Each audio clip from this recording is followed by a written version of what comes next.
पुण्यातील शनिवार पेठ आणि नारायण पेठमध्ये मिळणारी एकदम फेमस अशी एकदम क्रिस्पी चटकदार अशी डिस्को भजी आज आपण इथे घरच्या घरी बनवणार आहोत।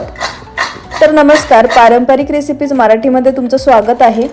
आज आपण एकदम फेमस अशी पुण्यातील डिस्को भजी बनवणार आहोत। एकदम साधी सोपी रेसिपी आहे। चला तर मग रेसिपीला सुरुवात करूयात।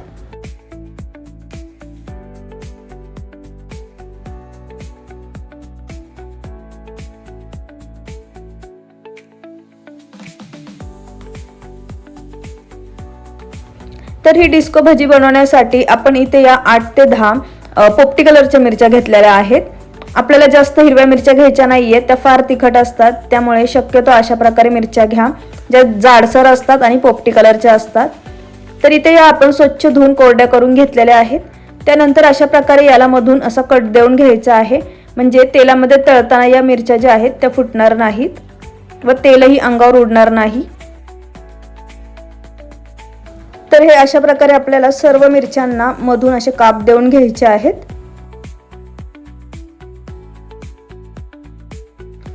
त्यानंतर करायचं काय, एक भांडं घ्यायचं आहे। यामध्ये आपण साधारण 1.5 चमचे हे बेसन ऍड करणार आहोत। तर इथे मी 8 ते 10 मिरच्या घेतलेल्या आहेत, त्यासाठी 1.5 वाटी हे बेसन घेतलेलं आहे। तुम्ही जर जास्त प्रमाणात करत असाल तर बेसनाचं प्रमाण हे तुम्ही तुमच्या अंदाजानुसार तुम्ही हे वाढवू शकता, म्हणजे कमी जास्त करू शकता। यामध्ये आपण पाव चमचा ही हळद ऍड केलेली आहे, थोडंसं हिंग ऍड करूयात। पाव चमचा आपण इथे हा ओवा घेतलेला आहे, हातावर थोडासा क्रश करून घेऊयात, म्हणजे चव छान येते आणि बेसन हे बाधणारही नाही, त्याच्यामुळे ओवा ऍड करायचा आहे। आता चवीनुसार आपण यामध्ये मीठ ऍड करूयात। हे एकदा छान असं मिक्स करून घ्यायचं आहे। पाणी ऍड करायच्या आधी एकदा मिक्स करून घ्या। आता मिक्स करून झाल्यानंतर थोडं थोडं पाणी ऍड करूनच याचं बॅटर बनवून घ्यायचं आहे। तर लक्षात ठेवा, ही भजी बनवताना बॅटर हे शक्यतो आपल्याला घट्टसरच ठेवायचं आहे। आपल्याला हे बॅटर घट्टसर का हवं आहे, कारण आपण या ज्या मिरच्या घेतलेल्या आहेत, हे जे बॅटर आहे ह्या मिरच्यांना एकदम छान असं कोट झालं पाहिजे। अजिबात हे बॅटर पातळ झालं नाही पाहिजे, नाहीतर ते मिरच्यांवर राहणार नाही।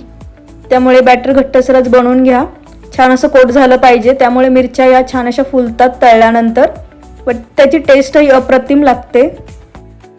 तर तुम्ही ते पाहिलंच असेल, ही डिस्को भजी बनवण्यासाठी अजिबात काही एक्स्ट्राचं सामान लागत नाही, काही एक्स्ट्राचं साहित्य असं लागतच नाही।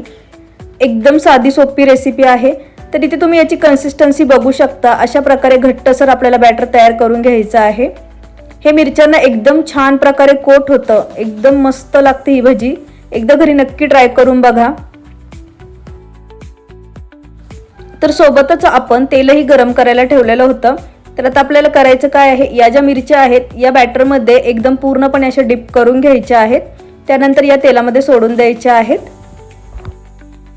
तर मी पुण्याची आहे, तुम्ही जर पुण्यामध्ये कधी आलात ना तर नारायणपेठ आणि शनिवार पेठमध्ये ही भजी तुम्हाला नक्की खायला मिळेल। अगदी स्ट्रीट स्टाईल भजी तुम्ही घरी बनवू शकता, अगदी कमीत कमी साहित्यामध्ये। एकदा घरी नक्की ट्राय करून बघा, खूपच अप्रतिम लागते।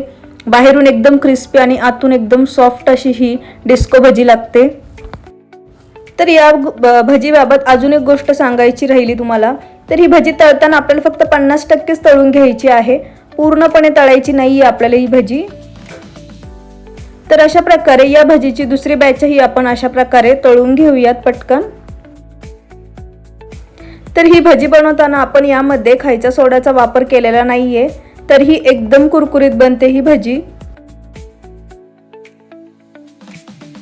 तर इथे आपल्याला करायचं काय आहे, सर्व भजी आपण ही तळून घेतलेली आहे।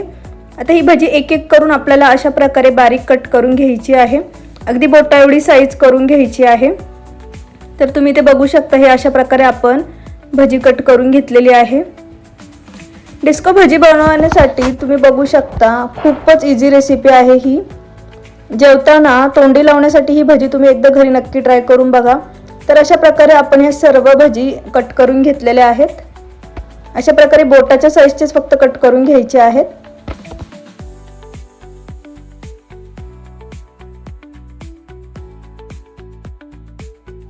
तर आता मेन प्रोसेस आहे ती म्हणजे डिस्को भजी। तर इथे आता आपण तेल हे हाय फ्लेमवर गरम छान असं करून घेतलेलं आहे। तर आता ही जी कट केलेली भजी आहे ना, ही आपल्याला पुन्हा तेलामध्ये सोडून ती छान अशी तळून घ्यायची आहे। फ्लेम इथे हाय ठेवलेला आहे। ही भजी एकदम छान अशी कुरकुरीत बनते। तुम्ही एकदा घरी नक्की ट्राय करून बघा ही भजी। तर ही भजी तळताना आपल्याला इथे काय करायचं आहे, ही छान अशी गोल्डन कलर असतोपर्यंत तळून घ्यायची आहे। तर तुम्ही ही मीडियम फ्लेमवर तळून घ्या किंवा हाय फ्लेमवर तळा। कलर याचा एकदम छान असा गोल्डन आला पाहिजे। त्यामुळे ही भजी जी आहे ती आतून एकदम सॉफ्ट आणि बाहेरून एकदम कुरकुरीत बनते। खूप वेळ कुरकुरीत राहते बरं का ही भजी। ही भजी तुम्ही जेवताना तोंडी लावण्यासाठी खाऊ शकता किंवा जी हिरवी चटणी असते तुम्ही त्याबरोबरही खाऊ शकता। अप्रतिम लागते।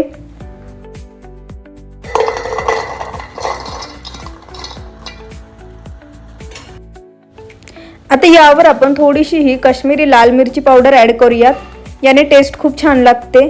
यावर तुम्ही चाट मसालाही ॲड करू शकता, तुम्ही तुमच्या आवडीनुसार आमचूर पावडरही ॲड करू शकता।